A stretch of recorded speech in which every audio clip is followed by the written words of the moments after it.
Hello friends, welcome back to my channel. तो friends, हम लोग बीएससी पार्ट 2 का सिलेबस मैथ पढ़ रहे हैं।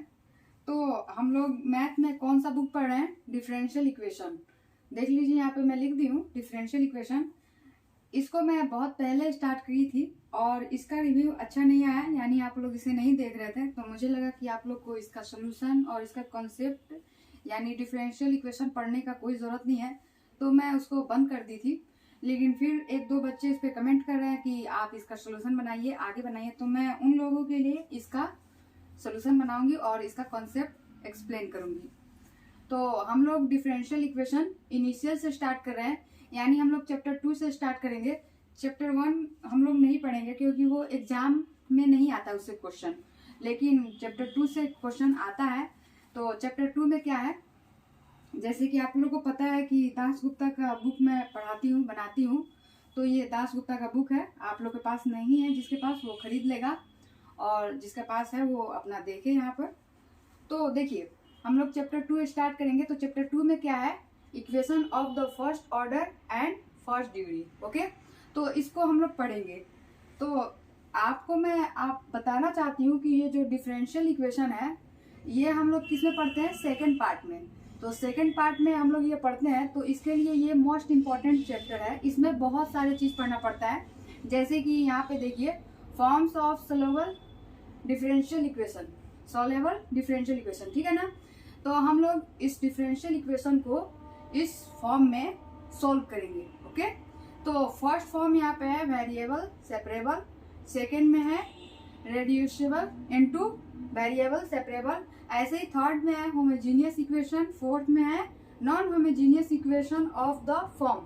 तो नॉन होमोजीनियस इक्वेशन का फॉर्म ये है dy by D X is equal to a1x plus b1y plus c1 upon a2x plus b2y plus c2। मतलब ये जो नॉन होमोजीनियस इक्वेशन जब हम लोग पढ़ेंगे इस चैप्टर 2 में, तो नॉन होमोजीनियस इक्वेशन का फॉर्म क्या होगा, ये होगा। वो जब मैं आप लोग को पढ़ाऊंगी तो एक्सप्लेन उसका करूंगी, उसका भी कॉन्सेप्ट बताऊंगी, आप लोग को समझ में आएगा कि इसी फॉर्म पे वो बनेगा। ऐसे ही यहाँ पे 5 नंबर में लीनियर इक्वेशन, 6 में देख लीजिए, 7 में देख लीजिए। ओके, तो आप लोग ये बुक जब खरीदिएगा, आप लोग के पास ये बुक अवेलेबल होगा, आप लोग चैप्टर 2 ओपन कीजिएगा, आप लोग को यहाँ मिल जाएगा। ये मैं खुद से कुछ भी नहीं कॉन्सेप्ट दे रही हूँ, ये जो बुक में है उसी को मैं पढ़ाती हूँ और बुक से ही पढ़ाती हूँ, मैं बाहर ही नहीं पढ़ाती हूँ। तो बुक में ये दिया हुआ है 1 से लेकर 6 तक, 7 तक, 1 से लेकर 7 तक है, ठीक है ना। तो ये अपने बुक से भी नोट कर सकते हैं या फिर इस वीडियो से भी नोट कर सकते हैं। तो फ्रेंड्स, जो भी मेरे चैनल पर न्यू है, प्लीज मेरे चैनल को सब्सक्राइब कीजिए और अपने फ्रेंड लोग के पास शेयर कीजिए। आपको अगर मेरा सोल्यूशन और मेरा एक्सप्लेन, मेरा कॉन्सेप्ट अच्छा लगता है तो प्लीज लाइक कीजिए और अपने फ्रेंड लोग को बताइए मेरे बारे में कि मैं कैसे पढ़ाती हूँ। जो भी हो, आप लोग कमेंट भी कर सकते हैं इस पर, अगर आप लोग को कुछ गलत लगे या फिर अच्छा लगे तो अपने बारे में बताइए।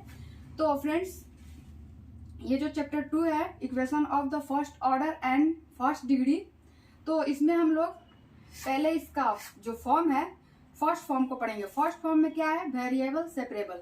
तो पहले हम लोग वेरिएबल सेपरेबल पे जो क्वेश्चन दिया हुआ है, जो इसका कॉन्सेप्ट है, यानी हम लोग वेरिएबल सेपरेबल का इंट्रोडक्शन देखेंगे, ठीक है ना। पहले इसका इंट्रोडक्शन करेंगे और इसका कॉन्सेप्ट समझेंगे, फिर इस पे हम लोग क्वेश्चन आंसर सोल्व करेंगे। एक चीज और मैं आपको बताना चाहती हूँ, इसमें आप देखिएगा ऊपर लिखा है जनरल एंड पार्टिकुलर सोल्यूशन। तो ये उसका कॉन्सेप्ट दिया हुआ है, मतलब उसका कॉन्सेप्ट नहीं दिया है, मतलब उसका डेफिनेशन दिया है, जो हम लोग नहीं पढ़ेंगे, इसका कोई जरूरत नहीं है।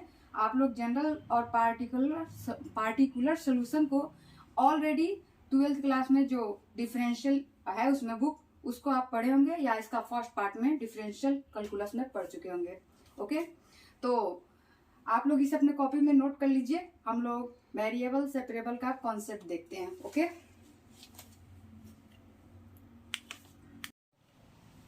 तो जैसे कि चैप्टर 2 हम लोग पढ़ रहे हैं, यानी equation of the first order and first degree, तो उसका हम लोग फॉर्म देखे थे। तो कितना फॉर्म था, तो 7 फॉर्म था। तो फर्स्ट फॉर्म में क्या था, वेरिएबल सेपरेबल। तो इसका फर्स्ट फॉर्म हम लोग देखेंगे वेरिएबल सेपरेबल। तो ये मैं खुद से कुछ भी एक्सप्लेन नहीं करूंगी, जो भी एक्सप्लेन करूंगी दास गुप्ता बुक से ही एक्सप्लेन करूंगी। मैं आपको ये जो टफ लगता है आप लोग को, मैं इसे बहुत आसान तरीका से एक्सप्लेन करूंगी ताकि आप लोग का क्वेश्चन भी बहुत आसान तरीका से बने और आप लोग को ये समझ में भी आए। ओके, तो पहला इसका फॉर्म देखेंगे वेरिएबल और सेपरेबल में। तो लिखा हुआ है इफ द डिफरेंशियल इक्वेशन से mdx plus ndy is equal to 0 of the first order and first degree. Okay, तो ये क्या कह रहा है, ये कह रहा है यदि डिफरेंशियल इक्वेशन मान लीजिए mdx plus ndy is equal to 0 first order और फर्स्ट डिग्री का है, जहां where m and n are functions of x and y, जहां m और n x और y का क्या है, फंक्शन है। x और y का क्या है, फंक्शन है। ओके, तो can be put in the form f1x dx plus f2y dy is equal to 0। ये बोल रहा है कि f1x dx plus f2y dy is equal to 0 के रूप में हम क्या कर सकते हैं, इसको पुट कर सकते हैं यानी रख सकते हैं। ओके, समझ में आया। यदि डिफरेंशियल इक्वेशन मान लीजिए mdx plus ndy is equal to 0 first order और फर्स्ट डिग्री का है, जहां m और n x और y का फंक्शन है, वहां हम लोग क्या करते हैं f1x dx plus f2y dy is equal to 0 के रूप में इसको लिख सकते हैं यानी रख सकते हैं। समझ में आया। ये बुक दिया हुआ है, इसको मैं एक्सप्लेन की हूँ। ओके, अब हम लोग इसको मतलब जो वेरिएबल सेपरेबल पे हमारा एक्सरसाइज 2 दिया हुआ है, यानी उसमें जो क्वेश्चन सोल्व करना है, उसके लिए मैं आपको ये जो ऐसे दिया हुआ है ना, हम लोग तो इसी पे भी बना सकते हैं क्वेश्चन, लेकिन आप लोग को अच्छे से एक्सप्लेन करने के लिए मैं इसका मेथड बता देती हूँ। तो आइए हम लोग इसका मेथड देखते हैं। मेथड 2। ओके, तो मेथड देखिएगा, इसका मेथड ये होगा step 1,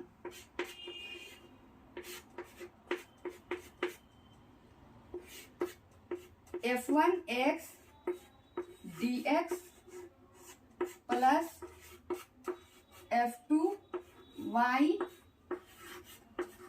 dy is equal to 0। ये कुछ भी खुद से मैं कॉन्सेप्ट नहीं दी हूँ, ये दास गुप्ता के बुक में आपको मिल जाएगा, आप बुक में देखिए, आपको समझ में आ जाएगा। ओके, तो हम लोग इसका मेथड देखेंगे। स्टेप 1 देखिए, हमारा क्वेश्चन इस पे दिया रहेगा, इस फॉर्म में हमारा क्वेश्चन दिया रहेगा, तो उसको हम लोग ऐसे सोल्व करते आएंगे और फिर हम लोग क्या करेंगे, यहाँ पे देखिए f1x dx plus f2y dy is equal to 0। देखिए, हमारा क्वेश्चन ऐसे दिया रहेगा इस फॉर्म में। ओके, तो हम लोग इसको जब सोल्व करते आएंगे तो हम लोग क्या करेंगे, उसका बाद में इंटीग्रेशन करेंगे। तो यहाँ पे देखिए f1x dx plus f2 dy जो दिया हुआ है, f2y dy is equal to 0, तो हम लोग पहले क्या किए हैं, इसका इंटीग्रेशन करेंगे। इतना देखिए, ये इंटीग्रेशन है हमारा, और फिर इसका हम लोग इंटीग्रेशन करेंगे, यानी इसका इंटीग्रेशन करेंगे बाद में चलकर, फिर इसको सोल्व करेंगे तो इसका इंटीग्रेशन करेंगे, यानी दोनों को हम लोग सोल्व करेंगे x और y में, तो हम लोग दोनों का इंटीग्रेशन करेंगे आगे चलकर। ओके, तो ये मेरा स्टेप 1 है। आइए इस पे हम लोग एक एग्जाम्पल रख के इसको सोल्व करते हैं। तो इसे अपने कॉपी में आप नोट कर लीजिए, आप समझ गए होंगे मुझे उम्मीद है। और हम लोग आइए इस पे एक एग्जाम्पल देखते हैं।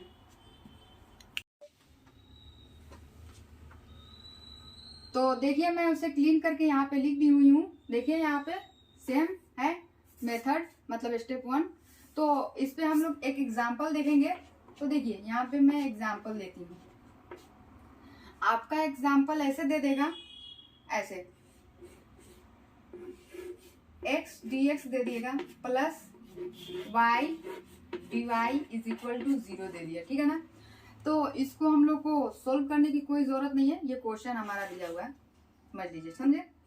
तो इसका हम लोग सोल्यूशन करेंगे। आइए सोल्यूशन करते हैं। बहुत आसान तरीका से मैं आपको बस एक्सप्लेन करने, मतलब समझाने के लिए एक्सप्लेन कर रही हूँ। तो देखिए, ये पहले से ये मतलब क्वेश्चन अच्छे से दिया हुआ है, x के साथ x, y के साथ y ऐसे दिया हुआ है। तो हम लोग क्या करेंगे, इसका स्टेप आगे बढ़ाएंगे। तो यहाँ पे हम लोग इसका इंटीग्रेशन करेंगे।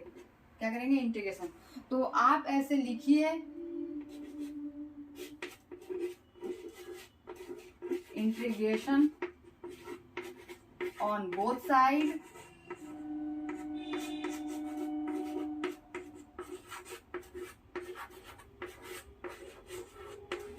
We get the required solution. ठीक है ना, ये आप लिखे ना लिखे कोई दिक्कत नहीं है, समझ में आया। तो हम लोग इसका इंटीग्रेशन करेंगे तो यहाँ पे क्या लिखेंगे, x dx plus y dy is equal to 0। यानी हम लोग इसका इंटीग्रेशन करेंगे तो इसका इंटीग्रेशन करें ना करें आप डायरेक्ट यहाँ पे कांस्टेंट में क्या लिख सकते हैं, c। समझ में आया। तो ये हो गया। अब हम लोग इसका इंटीग्रेशन करेंगे तो जैसे मैं आपको सम इम्पोर्टेंट में बताई थी इंटीग्रेशन, यहाँ पर देखिए साइड में हम लोग क्या किए थे, x के power n into D x किए थे। तो इसका इंटीग्रेशन क्या आया था, x के power n plus 1 upon n plus 1। तो याद रखें इस x के पावर कुछ भी नहीं तो 1 है, तो हमारा n के जगह पे हम ले लेते हैं यहाँ पे 1। तो n में क्या ऐड है, 1 ऐड है। तो इसका इंटीग्रेशन हम लोग करेंगे जैसे कि आप लोग 12th में बहुत अच्छे से इंटीग्रेशन पढ़े होंगे, बीएससी पार्ट 1 में भी पढ़े होंगे अच्छे से। इंटीग्रेशन कैलकुलस एक बुक दिया था, पूरा बुक बनाना पड़ा आप लोग को। तो देखिए इसका क्या होगा, डायरेक्ट इसका लिखेंगे हम लोग एक्स स्क्वायर अपॉन 2 प्लस यहाँ पे Y square upon 2 is equal to, ये हमारा सी क्या है, सी। ऐसे लिख देंगे, यानी 0 का इंटीग्रेशन करेंगे तो सी होगा। तो देखिए इस फॉर्म में सेम ऐसे दिया हुआ है क्वेश्चन और इसको हम लोग इंटीग्रेशन किए हैं। तो देखिए हमारा आंसर आ गया। वेयर हम लोग यहाँ पे क्या लिखेंगे, where C is the constant of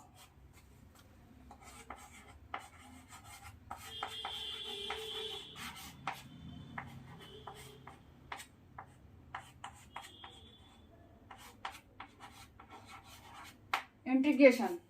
क्या लिखेंगे, सी हमारा क्या है, इंटीग्रेशन का कांस्टेंट है, समझे। तो ये इसका आंसर हो गया। ये मैं आपको एक एग्जांपल समझाने के लिए बताई हूँ। और आइए एक और एग्जांपल इस पे देख लेते हैं। तो हम लोग इस पे एक और एग्जांपल देखते हैं। सपोज कीजिए कि क्वेश्चन ऐसे दिया रहा है, dx दिया रहा है, ठीक है, और इनटू में y दिया रहा है यहाँ पर, इज इक्वल टू ऐसे ही x दिया रहा है dy। ऐसे क्वेश्चन दिया रहा है हम लोग को। तो हम लोग को इस फॉर्म में लाना है। तो इस फॉर्म में लाने के लिए हम लोग पहले इसका सोल्यूशन लिखेंगे यहाँ पे, मतलब सोल्यूशन कर रहे हैं। तो इसका सोल्यूशन कैसे करेंगे, हम लोग लिखेंगे here y dx is equal to x dy, या फिर आप ऐसे ही इस क्वेश्चन को लिख सकते हैं, जो भी हो, मैं हियर करके लिखी हुई हूँ। तो देखिए यहाँ पर अब हम लोग क्या करेंगे, ये जो x है ना, dx हमारा जो दिया हुआ है ये x इंटू में है, तो हम लोग ये dy है, यहाँ पे ये x है और यहाँ पे dx है। तो हम लोग का इंटीग्रेशन या डिफरेंशिएशन जो भी होगा इसका x से ही होगा। तो देखिए हम लोग अपॉन में इसका x भेज देंगे और वैसे ही यहाँ पे ये dy है, तो इसका y हम लोग जो ये मल्टीप्लाई में है यहाँ पे आएगा तो क्या हो जाएगा, बाटा में हो जाएगा, तो y हो गया ना। ऐसे अब हम लोग इंटीग्रेशन ऑन बोथ साइड, यानी दोनों साइड हम लोग इंटीग्रेशन करेंगे। उससे पहले हम लोग इस फॉर्म में इसको बना लेते हैं। तो इस फॉर्म में बनाने के लिए हम लोग को क्या करना होगा, यहाँ पे लिखना होगा dx अपॉन x प्लस नहीं होगा, यहाँ माइनस होगा।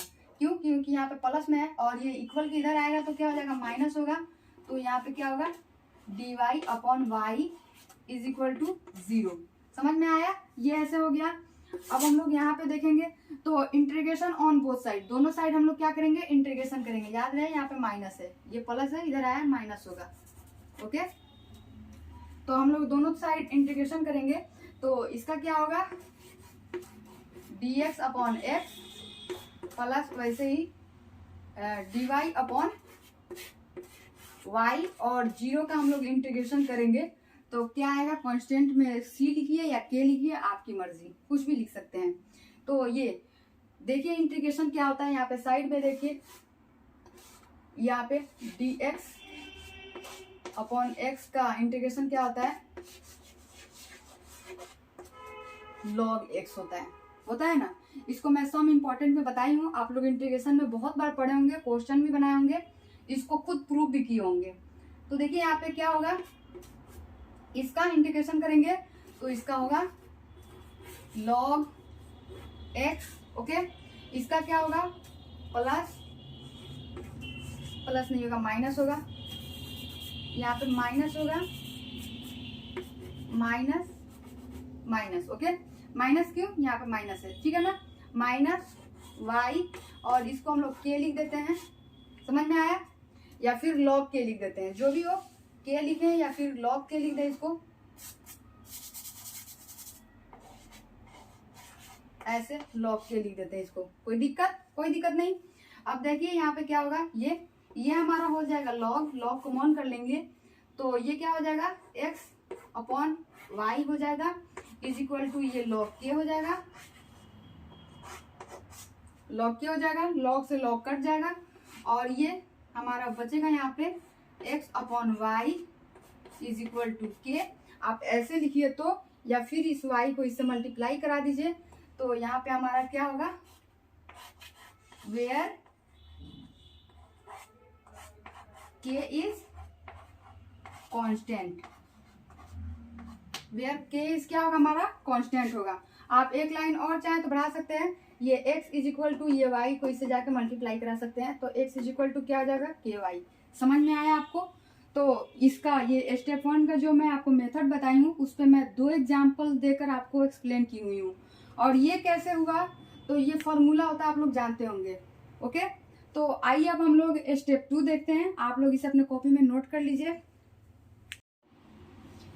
तो अब हम लोग स्टेप 2 देखेंगे।